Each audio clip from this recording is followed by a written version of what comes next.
कभी पार्टी के हमारे लीडरों को भी थोड़ा सा परेशानी होती है कि मैं सच बोलता हूँ, और मैं सच कैसे वो कुछ बोल नहीं पाता हूँ। इस पर हर कोई लड़ रहा है, कॉन्फ्लिक्ट जोन में चाहिए पिछले कई सालों 95 into 45 माइल, यही है ना कश्मीर। इतना ही हमारा सस्टेनेंस क्या है, एग्रीकल्चर। पिछले 35 सालों से हम सफर हो रहे हैं, 35 साल कर्फ्यू रहा, 6-6 महीने, 8-8 महीने, तमाम इकोनॉमिक एक्टिविटीज ठप, लेकिन हम कभी फाके नहीं बने, हमने कभी किसी के सामने हाथ नहीं फैलाया। रीजन, हमारे पास एक स्ट्रॉन्ग फर्टाइल लैंड गाँव में है, हर एक के पास एक लैंड होल्डिंग है, वो अपने लिए फूड ग्रेन उगाता है, अपने लिए सब्जियां उगाता है। जब अर्बन एरियाज में भी 6-6 महीने कर्फ्यू रहा, आप लोगों को खाना नहीं मिला, मेरे बिजबारा वालों को, अनंतनाग वालों को खाना नहीं मिला, गांव वालों ने सब इकट्ठा किया, चावल इकट्ठे किए, तेल इकट्ठे किया, सब्जियां इकट्ठी की, दूध इकट्ठा किया और उनको भी भेजा। वो तभी पॉसिबल था जब हमारे पास एग्रीकल्चर जो करेगा इमन गुड़ रिश्ते बोला।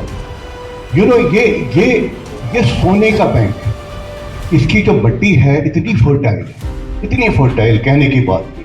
और जब पानी ऊपर से आता है, जब स्नो मेल्ट होता है, ये इसमें जमा रहता है, क्योंकि तब हमारा जो सरफेस है नीचे वो भी मॉइस्ट रहता है।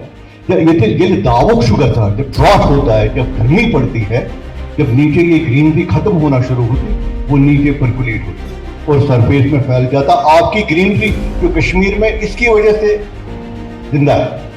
हमने क्या किया, हमने वो पूरे वो गुडर जो है करेवाल उठाए, मट्टी निकाली वहां से, और डेवलपमेंट के नाम पे हमने वेटलैंड जो मार्शी लैंड थी, which were the kidneys of the water, जो प्यूरिफाई करते थे इस पानी को, जो पानी बहता था। आप देखिए ना झेलम नदी का क्या हाल है इस वक्त, और हमने उनको फिलअप किया। With the result we lost that moisture bank, we lost the kidneys of our purify, जो वाटर को प्यूरिफाई करते। 28 करोड़ रुपया का यूईडी की ड्रेन बन रही। ठीक है, मैंने सवाल दिया, मैंने कहा आपने ड्रेन बनाई बिजबारा में, असेंबली में सवाल दिया, मुझे बताइए फाइनली ट्रीटमेंट प्लांट कहाँ है, ये कहाँ जाते हैं। आप हैरान होंगे, सरकार ने बड़ी बेशर्मी के साथ कहा कि ये सब जो पानी है ये दरिया में जाए। हमारा नेटवर्क था ड्रेनेज का, वो डिस्टर्ब हो गया। थोड़ी सी बूंदाबांदी होती है, हमें घरों में पानी आता है, क्योंकि वो डिस्टर्ब होकर वो नीचे चली गई। अच्छा, अब अभी तक क्या होता था, अगर ये पानी उधर इधर जाता था, फाइनली ये कहीं जमीन में चला जाता था, हमारा ग्राउंड रिचार्ज होता। इन्होंने तो अंडर वाटर ड्रेन की जितना भी पानी वो सब जाके जहले में डाल रहे हैं, और आप यहाँ गंदा पानी पी रहे हैं। कश्मीर में जहाँ कहीं मैं जाता हूँ कंडोलेंस के लिए, जब बात करता हूँ, अगर 10 जगह जाता हूँ, आप यकीन नहीं करेंगे, 4 मुझे बोलते हैं सर इसको थेरेपी चल रही है। एज क्या थी? 42। एज क्या थी? 48। शोरा में इतनी देर अलाइव है।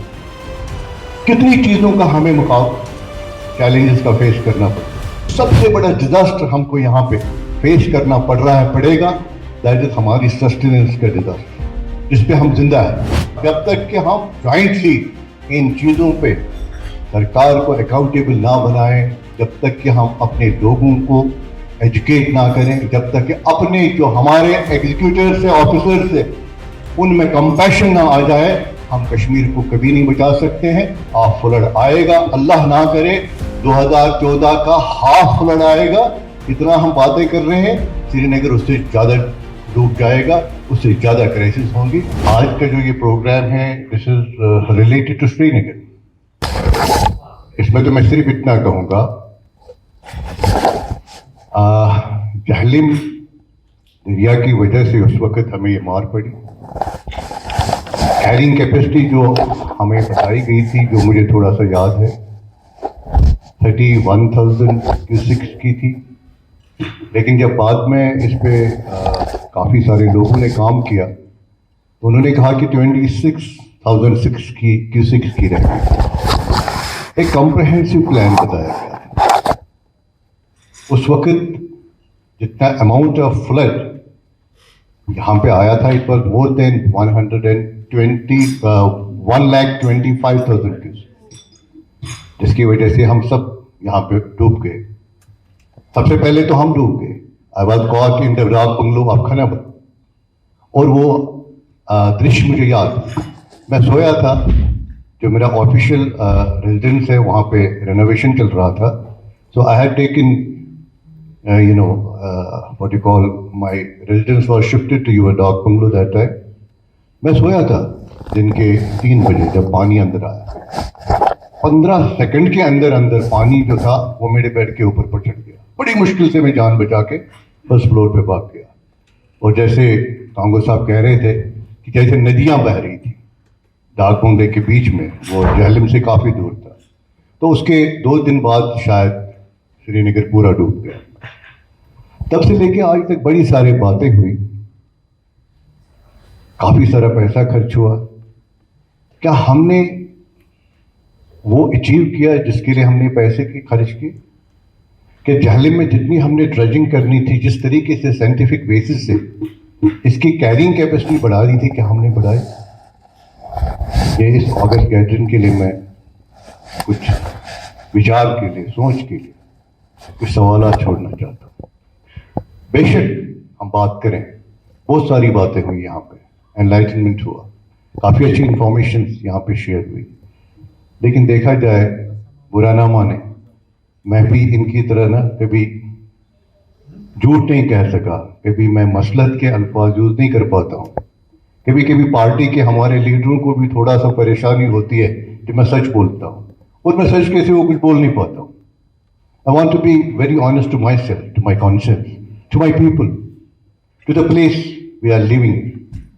I strictly believe, I strongly believe, and that's a fact as well. Kashmir is super sensitive as far as its ecology is concerned. Any change anywhere, a change in Mumbai, if it creates 10-degree damages, here in Kashmir it will create 100 times. लेकिन उस लिहाज से क्या हम उतने sensitive है? नहीं है।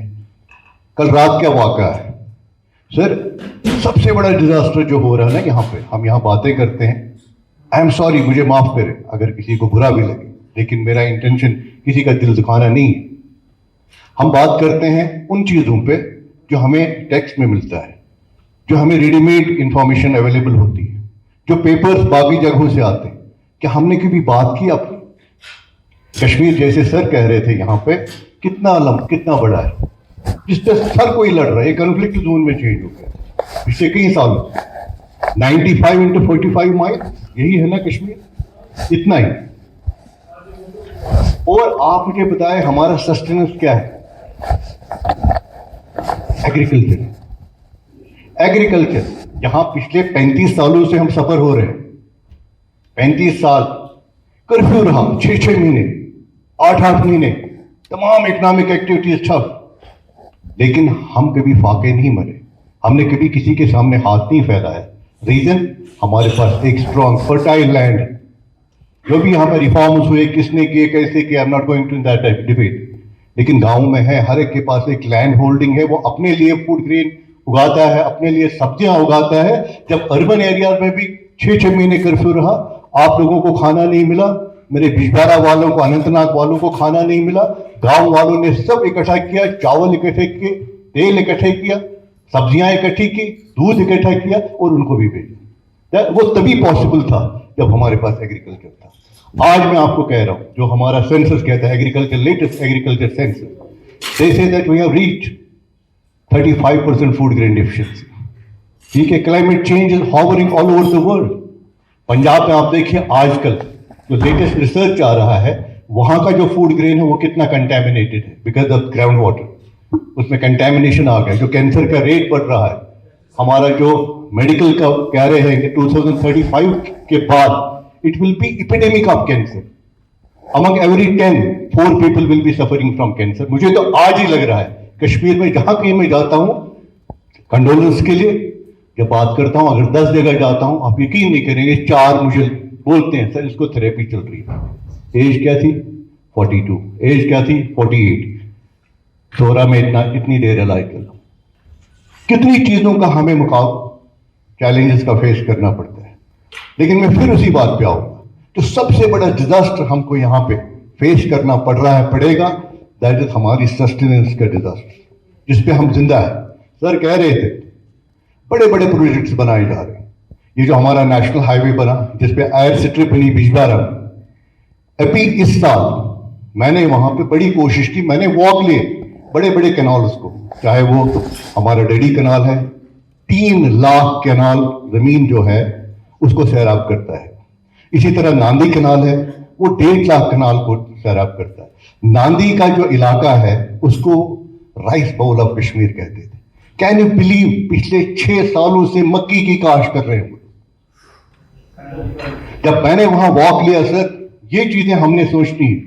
अगर हमें कुछ करना है इस कश्मीर को बचाने के लिए, अगर हमें यहाँ की पॉपुलेशन को बचाना है, सर ने तो बिल्कुल सही तरीके से कहा, कंजर्वेटिव हमको बनना है, कंजर्वेशन की तरफ हमें ध्यान देना है। मैं जब उस कैनाल को नीचे से टॉप तक गया, जहां उसके सोर्स है, जहां से हेडवर्क है उसके, वो तकरीबन 3 मीटर ऊपर है और नदी 3 मीटर नीचे है। अनएबेटेड अनसाइंटिफिक माइनिंग हुई है, बड़े बड़े पिछले 6 साल का कमाल है पानी।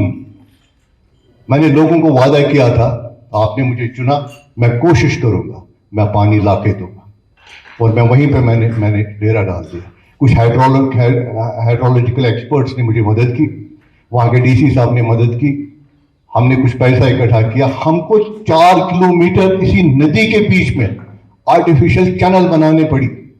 वो आर्टिफिशियल चैनल बनाने के लिए जिन कॉन्ट्रैक्टर्स को हमको इन्वॉल्व करना पड़ा, वो 6 लाख तो ऐसे था, उन्होंने 2 करोड़ रुपया का वहां से वो मिनरल निकाले, तब उन्होंने काम करके दिए। लेकिन दैट इज आर्टिफिशियल चैनल।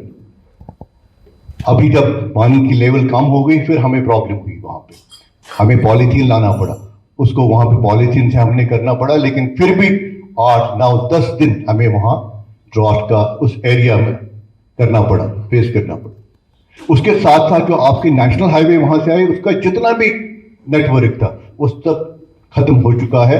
पानी ना उधर से इधर आ रहा, ना इधर से उधर जा रहा। वहां मैडम तकरीबन 8 पंप स्टेशन लगे हुए, वर्टिकल पंप स्टेशन, एक पंप स्टेशन की 8 या 9 करोड़ रुपए कीमत है, सब के सब हवा में। रीजन, क्योंकि झेलम नदी के अंदर जो मशीन से अनसाइंटिफिक एक्सट्रैक्शन ऑफ सैंड हुआ है, उसका बेड इतना नीचे चला गया, सब हवा में। मुझे कई ड्रॉट पंप और डीजल पंप का इंतजाम करना पड़ा। वो मैं था, आपको पता है, फिर आप लोग नाराज होते हैं, जनाब आप तेज बोलते हैं, आप झगड़ा करते हैं, लेकिन अल्लाह गवाह मैं अपने लिए नहीं करता हूं, लोगों के लिए। तो वो मैं था जिसने वहां पे डी वाटरिंग पंप, वही 2014 के आपके यहाँ कहीं पड़े हुए थे, मैं आके लिया यहां से। हालांकि मुझे एक्सीडेंट भी हुआ था लंगड़ के, और वहां उनको थोड़ा सा रिलीफ दिया। ये हमारी जस्ट टिप ऑफ आइसबर्ग मैं कह रहा हूं आपको।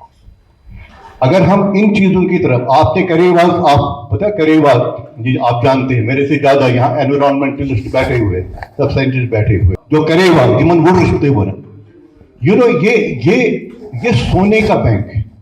इसकी जो मिट्टी है इतनी फर्टाइल है, इतनी फर्टाइल, कहने की बात नहीं। और जब पानी ऊपर से आता है, जब स्नो मेल्ट होता है, ये इसमें जमा रहता है, क्योंकि तब हमारा जो सरफेस है नीचे वो भी मॉइस्ट रहता है। ये दावक शुगर था, जब ड्रॉट होता है, जब गर्मी पड़ती है, जब नीचे ये ग्रीनरी खत्म होना शुरू होती, वो नीचे परकुलेट होता और सरफेस में फैल जाता। आपकी ग्रीनरी जो कश्मीर में, इसकी वजह से जिंदा है। हमने क्या किया, हमने वो पूरे वो वुडर जो है करेवाल उठाए, मट्टी निकाली वहां से, और डेवलपमेंट के नाम पे हमने वेटलैंड, जो मार्शी लैंड थी, which were the kidneys of the water, जो प्यूरिफाई करते थे इस पानी को, जो पानी बहता था। आप देखें ना झेलम नदी क्या हाल है इस वक्त, और हमने उनको फिलअप किया। With the result we lost that moisture bank, we lost the kidneys of our purify, जो वाटर को प्यूरिफाई करते। मुझे अल्लाह के वास्ते मुझे बताइए, हम तो यहाँ सेमिनार करते हैं, सरकार रोज हमें नित नई चीजें बताती, इतने प्रोजेक्ट ये किया। Believe, as a legislature I am telling, having experience of last more than 28 years, अपने फादर के दौर से, मैं agriculture, I belong to the agriculture family, कोई लोगों के हित के लिए कोई काम नहीं हो रहा, सिर्फ expenses, for the sake of expenses हो रहे। सर मैं एक और बात, मैं दिल खोल के बोलना चाहता हूं, लेकिन टाइम नहीं है आपके पास। यूईईडी की ड्रेन हमने क्यों बनाई? हमने कहा वहां से हम एक तो ट्रीटमेंट करेंगे उसको। आप आइए, बिजबाड़ा आइए, इस वक्त काम चल रहा वहां पे, 28 करोड़ रुपया का यूईडी की ड्रेन बन रही है। ठीक है, मैंने सवाल दिया, मैंने कहा आपने ड्रेन बनाई बिजबाड़ा में, असेंबली में सवाल दिया, मुझे बताइए फाइनली ट्रीटमेंट प्लांट कहाँ है इनका, ये कहाँ जाती है? आप हैरान होंगे, सरकार ने बड़ी बेशर्मी के साथ कहा कि ये सब जो पानी है ये दरिया में जाता है। मैं दिखाऊंगा, कोई प्लानिंग नहीं, प्री फिजिबिलिटी रिपोर्ट नहीं, पैसा आया उनको खर्च करना, 4-4.5 फुट नीचे जमीन में गए और वहां ड्रेन बन रही। जो हाउस होल्ड वो रो रहे हैं। अब मेरे पास आते रोज घर पे मुझे मुजाहरे होते वहां पे, कहते जनाब जो हमारा नेटवर्क था ड्रेनेज का वो डिस्टर्ब हो गया, थोड़ी सी बूंदाबांदी होती है हमें घरों में पानी आता है, क्योंकि वो डिस्टर्ब होकर वो नीचे चली गई। अच्छा, अब अभी तक क्या होता था, अगर ये पानी उधर इधर जाता था फाइनली ये कहीं जमीन में चला जाता था, हमारा ग्राउंड रिचार्ज होता था। इन्होंने जो अंडर वाटर ड्रेन थी, जितना भी पानी वो सब जाके जहले में डाल रहे हैं, और आप यहां गंदा पानी पी रहे हैं। ये हालत है हमारी प्लानिंग की, ये हालत है हमारी सरकार की। जब तक कि हम ज्वाइंटली इन चीजों पे सरकार को अकाउंटेबल ना बनाएं, जब तक कि हम अपने लोगों को एजुकेट ना करें, जब तक कि अपने जो हमारे एग्जीक्यूटिव से ऑफिसर से उनमें कंपैशन ना आ जाए, हम कश्मीर को कभी नहीं बचा सकते हैं। आप फ्लड आएगा, अल्लाह ना करे 2014 का हाफ फ्लड आएगा, इतना हम बातें कर रहे हैं, श्रीनगर उससे ज्यादा डूब जाएगा, उससे ज्यादा क्राइसिस होंगी। मैं अल्लाह से दुआ करूंगा वो दिन ना आए और हम सबको वो हिदायत दे, सोचने का मौका दे, हम ज्वाइंटली काम करें।